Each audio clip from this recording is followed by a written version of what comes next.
Atau misalnya bahkan 1 detik gitu ya, itu pun udah menjadi waktu yang bergerak gitu. 1 detik di sana adalah waktu pergerakan waktu.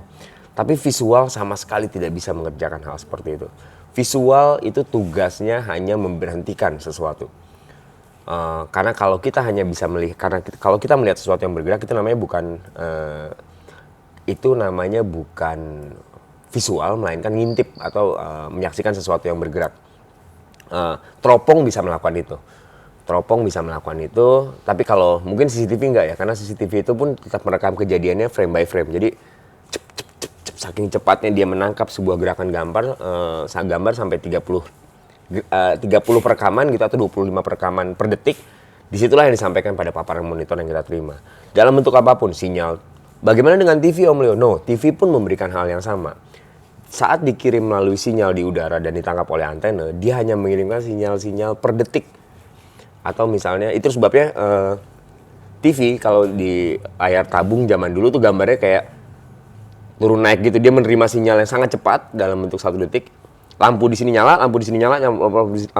Sehingga akhirnya tiba-tiba membentuk wajah seseorang gitu. Tidak ada satupun proses di dunia ini yang bisa menjalankan sebuah gambar. Kecuali misalnya seorang dukun atau seorang ahli santet yang bisa ngasih lihat nih, pacar kamu lagi di sini nih, ini saya liatin gambar. Nah itulah yang kayak gitu, yang nggak tahu tuh gimana caranya. Tapi kan nggak ada teknologi apapun yang bisa menerjemahkan kejadian tadi. Ambil gelas, kasih daun sirih, dikasih lihat nih kejadiannya nih, motornya lewat sini, segini, ini orang ini, ya ada dan segala macam, mukanya dan segala macam. Ih, gila, dari mana dia bisa mendapatkan gambar seperti itu? Tapi kan secara teori, itu di luar nalar seperti halnya mistis atau hal-hal yang berkaitan sama dunia gaib dan segala macam. Karena nggak bisa ditangkap sama nalar, jadi nggak ada alasan apapun yang akhirnya bisa mengilmukan kejadian tersebut. Walaupun ada, tapi nggak bisa diilmukan. Nah, yang canggih yang bisa mengilmukan itu. Namun saat ini yang bisa mengilmukan dalam bentuk-bentuk visual seperti ini, kamera, dan segala macam. Visual, seunik itulah visual bekerja. Tidak ada satupun ahli visual yang mampu menggerakkan sebuah kejadian dalam frame by frame, selain dari frame by frame. Dan disitulah juga uniknya sebuah audio bekerja, bahwa nggak ada satupun kejadian audio yang harus terhenti. Dalam artian pemain gitar yang ingin bernyanyi, dia mungkin bisa berhenti, bisa pause, tapi nggak akan ada suara audio di sana. Semua akan terhenti. Audio hanya bisa berjalan ketika dia dijalankan. Audio hanya bisa bekerja ketika dia dijalankan. Dalam artian komposisi lagu, nada yang dipetik dan segala macam harus berjalan dengan cara tidak boleh diberhentikan. Jadi itu sebabnya kenapa kita mendengarkan lagu, kita mendengarkan orkestra dalam bentuk misalnya tampilan live, atau misalnya di sebuah teater ketika ada dialog di teater tersebut, kita harus mendengarkan dialognya karena dialog tersebut tidak bisa dihentikan. Mungkin adegan di teater bisa diberhentikan. Ini adegan lagi mau mukul orang, cukup seperti ini aja, orang sudah bisa menangkap nalar bahwa dia hendak dipukul. Kejadian ini secara visual sudah bisa mewakilkan. Namun audio tidak bisa sama sekali melakukan kejadian-kejadian seperti yang terjadi pada visual tadi.